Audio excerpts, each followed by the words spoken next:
And across America, a new case of measles reported, this time in Washington, D.C. The person was confirmed to have traveled by Amtrak train, passed through Union Station, and visited an urgent care clinic. That's alarming because of how quickly the virus can spread. You're in a room, 100 people, at least 90 of those people are going to catch measles if someone infected walks through. It is super contagious. Nearly 400 cases have been confirmed in 18 states so far this year, and 1 death. The virus typically manifests in a severe rash, but can develop into more serious and potentially fatal complications. Doctors are urging people to get vaccinated to stay safe. The FBI is heading up the investigation into explosives found at a Tesla dealership in Austin, Texas. Police were called after an incendiary device was discovered. A sweep uncovered several suspicious devices, which were all handled by the bomb squad. Now, no one was hurt. It's just the latest in a string of targeted attacks on Teslas over the past 2 months. Vehicles have been set on fire. Dealerships have been hit with bullets, even Molotov cocktails. A Maryland school bus driver is being accused of driving recklessly, and the entire thing is caught on camera. You see the driver crossing a double yellow line and speeding away.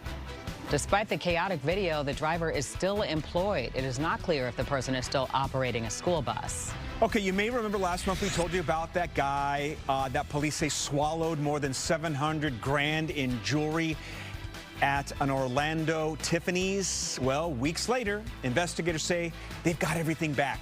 The 6 earrings after he expelled them. Apparently, the jewelry is back at the store. Police say Tiffany's has cleaned everything.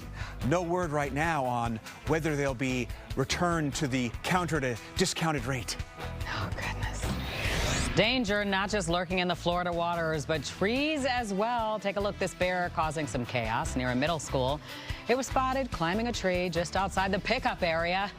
The bear did not bother anyone, though, no kids, but did create some traffic problems as people tried to get pictures of the animal. Wildlife officials were called, but the bear eventually just climbed down and walked into the woods on its own. I'd call this bucket list. It's almost peak bloom for the cherry blossoms in D.C. If you've never been, it is absolutely gorgeous. The National Park Service says the trees are entering stage 5 of what they call the puffy white stage. There's 6 stages. The blossoms are very close to their full pink and white look. It is officially peak bloom when 70% of the blossoms are out, and that is expected to happen by the end of this week. History on the diamond down south. University of Tennessee softball player Carolyn Pickens just threw the fastest pitch in college softball history. The strike clocking in at 78.2 miles per hour. The Guinness Book of World Records said this breaks the previous record, also set by a Tennessee player, by more than 1 mile per hour. More than just cheeseheads running around in Green Bay. A couple of otters on the loose. Louis and Ophelia broke out of their habitat at the zoo last week during a big snowstorm. Now, the zoo says they found a hole in the fencing, and somehow the otters just slipped through it. The pair can also be seen playing in the snow as soon as they got out. Why not? Otter tracks are often easy to spot in the wild because basically they just slide around.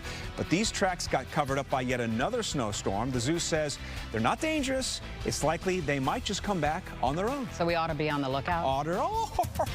Still ahead at 5.